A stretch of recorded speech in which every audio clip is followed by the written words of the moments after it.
Primeiro você pode completar aí. São razões que Paulo venceu, quero que você entenda isso. Mas eu quero que você entenda esse lado do Evangelho que talvez você nunca tenha atentado para ele.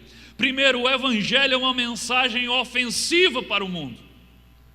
Essa era uma razão humana pela qual Paulo poderia se envergonhar, ou qualquer um de nós poderíamos ser tentados a nos envergonhar, porque o Evangelho, ele é uma mensagem ofensiva para o mundo.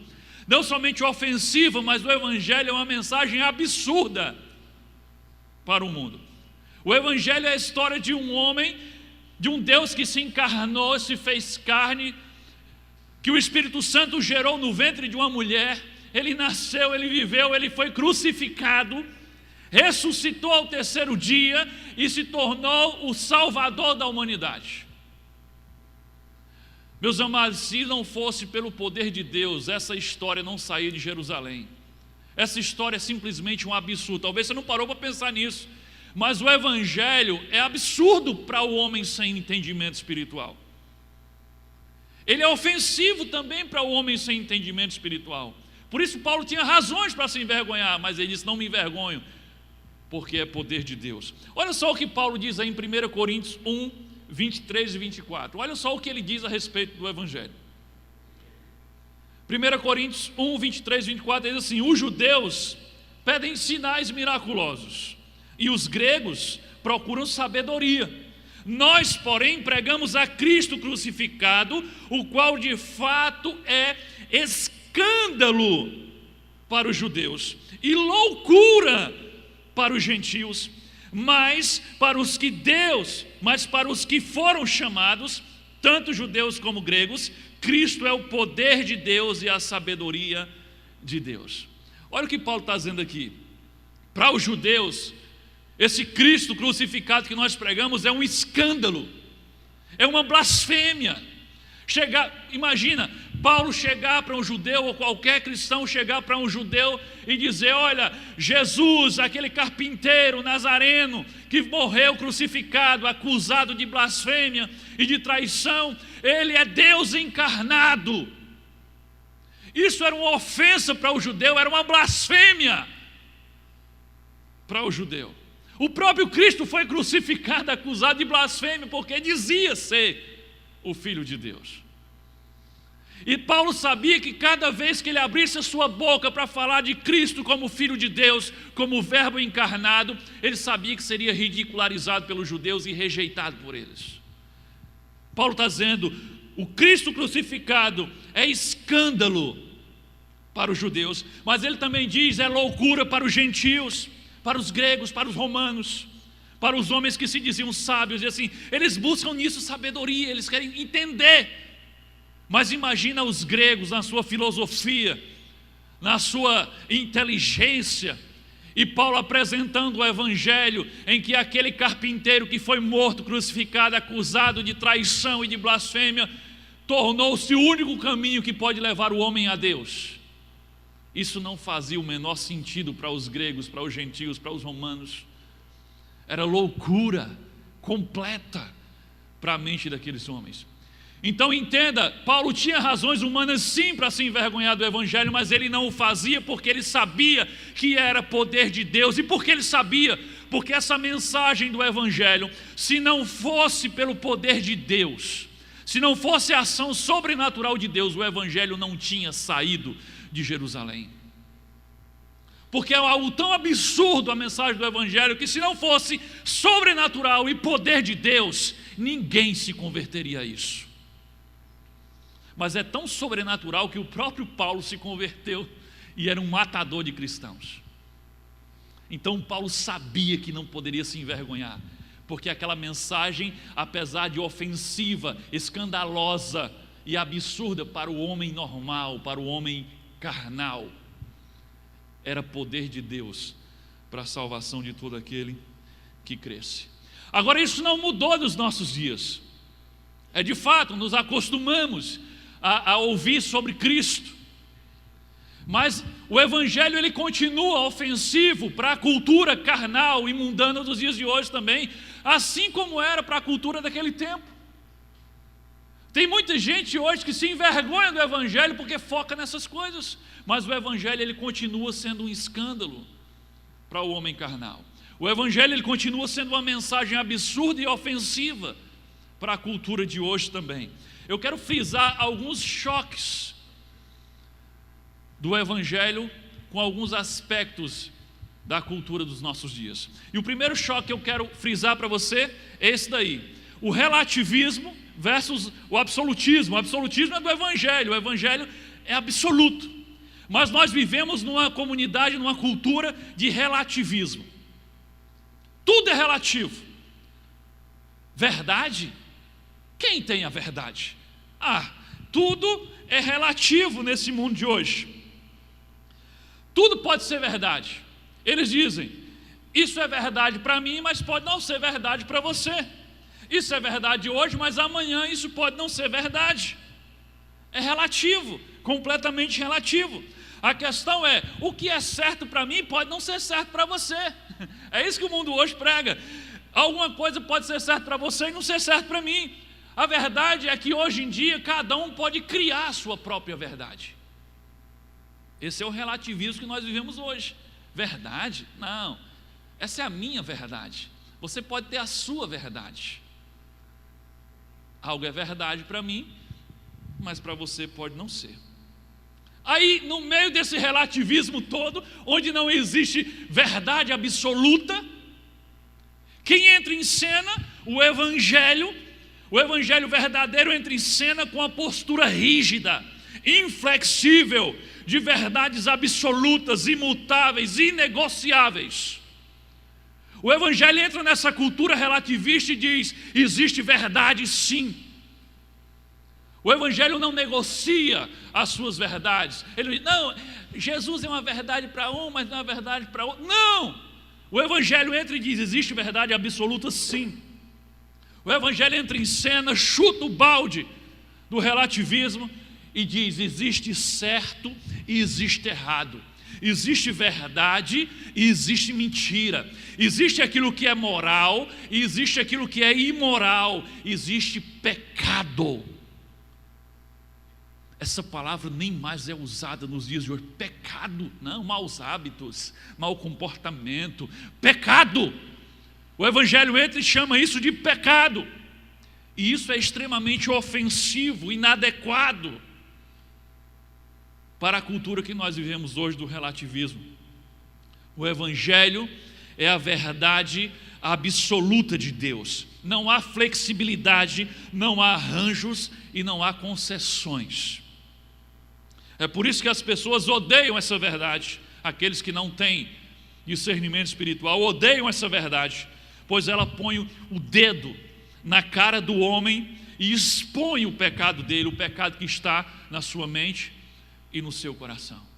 Quer ver um outro choque do Evangelho com algo que está acontecendo nos nossos dias?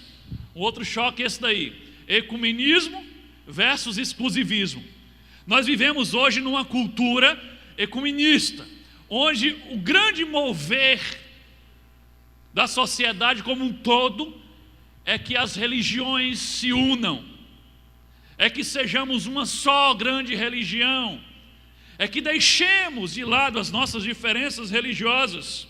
O ecumenismo global, uma religião única, e é justamente quem assistiu, quem participou da série da segunda vinda de Cristo, eu falei bem sobre isso, que não há tempo para eu falar muito sobre isso, mas o cenário que está sendo preparado para a chegada do anticristo exige um ecumenismo global, uma religião única, uma falsa paz promovida por uma junção de todas as religiões. É isso que está acontecendo nos nossos dias. Olha só o que diz Robert Miller. E quem é Robert Miller? Robert Miller é simplesmente a mente pensante por trás da ONU, Organização das Nações Unidas. E se você não sabe, a ONU é o maior instrumento usado pelo diabo para a preparação do ambiente para a chegada do anticristo. Olha o que Robert Miller diz, e isso é o que eles defendem, isso é o que a ONU está trabalhando para implantar no mundo. Ele diz assim: a paz, lembre que a Bíblia diz que o anticristo vai vir e vai trazer um tempo de falsa paz. Olha o que Robert Miller diz: a paz será impossível sem que domemos, controlemos o fundamentalismo, ou seja, a religiosidade fundamentalista. Através de que eles querem dominar e controlar? Através de uma religião unida, que professe fidelidade somente a uma espiritualidade global e à saúde deste planeta. Olha como isso é sério. O que é que o mundo está conspirando? O que é que o mundo está trabalhando para realizar nos nossos dias? Uma paz fundamentada em combater a religião fundamentalista, aquela que acha que é exclusivista, que tem a verdade. Quem são esses? Cristianismo. E eles querem combater isso como? Criando uma religião única, que professe fidelidade somente a Deus? Não, somente a uma espiritualidade global, e que todo mundo esteja unido pela saúde do planeta. Você ouviu falar sobre isso? Vamos nos unir para salvar o nosso planeta? Isso está sendo falado o tempo todo. É o que eles chamam de né? Em vez de U é um O, ecumenismo. A desculpa de salvar o planeta vai ser usada para juntar todos, inclusive todas as religiões. Inclusive naquela série eu mencionei aqui e mostrei os fatos. Agora não há tempo para isso, mas você pode assistir lá. Aquela série também ainda está disponível no nosso site. Mas eu mostrei que o ex-presidente de Israel, olha como isso é emblemático, um ex-presidente de Israel, ele sugeriu a criação da ONU das religiões. E ele sugere que quem vai liderar essa ONU das religiões, ou seja, essa única religião unida, que fosse o Papa Francisco. Então há um ecumenismo sendo planejado, sendo trabalhado, para que haja uma paz no mundo. E quem está perturbando essa paz? Os fundamentalistas, aqueles que são exclusivistas. Então, enquanto o mundo está conspirando e lutando para estabelecer uma paz, um acordo entre todas as religiões, enquanto eles estão dizendo vamos deixar as nossas diferenças religiosas de lado, enquanto eles estão dizendo vamos nos unir em uma só fé global, mesmo que não adore a Deus, adore só o planeta, vamos deixar as nossas diferenças e entender que todos os caminhos levam a Deus. O importante é respeitar o outro, o importante é amar, e essa conversa é linda. Mas vamos entender que todos os caminhos levam a Deus. E aí no meio dessa conversa toda chega o evangelho verdadeiro, que é exclusivista. Ele vem e acaba com a festa, ele chuta o balde e diz: negativo, só há um caminho, só há uma verdade, e só há um Senhor. E aí não tem como conciliar. Não dá para conciliar o evangelho com esse movimento global de uma religião única, porque o evangelho verdadeiro é claro. Olha o que diz João 14:6. Respondeu Jesus, olha o que nosso mestre diz. Ele diz: eu sou o artigo definido, eu sou o caminho, a verdade e a vida. Ninguém vem ao Pai a não ser por mim. Como podemos conciliar isso? Nós não podemos abrir mão desse artigo definido, o caminho. Se nós abríssemos mão desse artigo definido, o caminho, e trocássemos ele por um artigo indefinido, um caminho, então Jesus é um caminho, mas você pode ir por Buda, você pode ir por Maomé, você pode ir por Krishna, você pode ir por qualquer um, como eles estão dizendo. Se nós fizéssemos isso, nós estávamos negando Jesus, e o mundo perderia o Salvador. Não tem como conciliar. É por isso que o evangelho é ofensivo, é absurdo, porque ele não pode ser conciliado com outras religiões pagãs. O Evangelho afirma categoricamente que Jesus é o único caminho para Deus, e todos os outros caminhos que dizem que levam para Deus, na verdade levam para o inferno. Não é que não leva a lugar nenhum, não, porque na eternidade não existe esse lugar nenhum. Na eternidade só existem dois lugares: ou você vai para o céu, onde Deus está, ou você vai para o inferno, onde Deus não está. E Jesus acabou de dizer que eu sou o único caminho, e ninguém pode ir ao Pai a não ser por Ele. Então, se tem algum outro dizendo que é um caminho para Deus e não é Jesus, então é um caminho para o inferno. Então o Evangelho chega e chuta o balde e diz: negativo, que todos os caminhos levam a Deus, só Jesus pode levar a Deus, só há um caminho. E aí isso é ofensivo demais, isso é fundamentalista demais, e aí não tem como conciliar. Deixa eu dizer uma coisa para você: quando o anticristo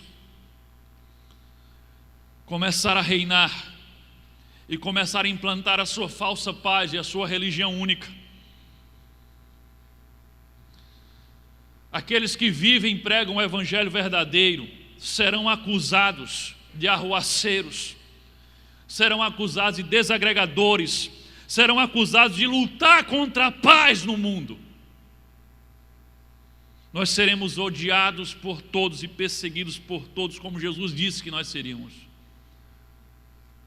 Porque quem vai pregar o Evangelho verdadeiro vai dizer: essa paz não é verdadeira, e nós não podemos abrir mão do nosso Jesus para poder ter uma paz numa religião falsa que leva para o inferno. E vão dizer: vocês estão causando problema, vocês são a razão da confusão no mundo. Como já dizem. Agora não esqueça, se tentarmos tornar o Evangelho menos ofensivo, ou mais agradável, ou mais conciliável com o mundo, nós estaremos retirando dele o que há de mais importante: o poder para a salvação de todo aquele que crê. Então não tente reduzir o Evangelho, não tente conciliar o Evangelho com a mentira que o mundo prega, porque se fizermos isso, ele perde o que tem de principal, aquilo pelo qual Paulo se orgulha, porque ele é poder de Deus para a salvação de todo aquele que crê. Amém?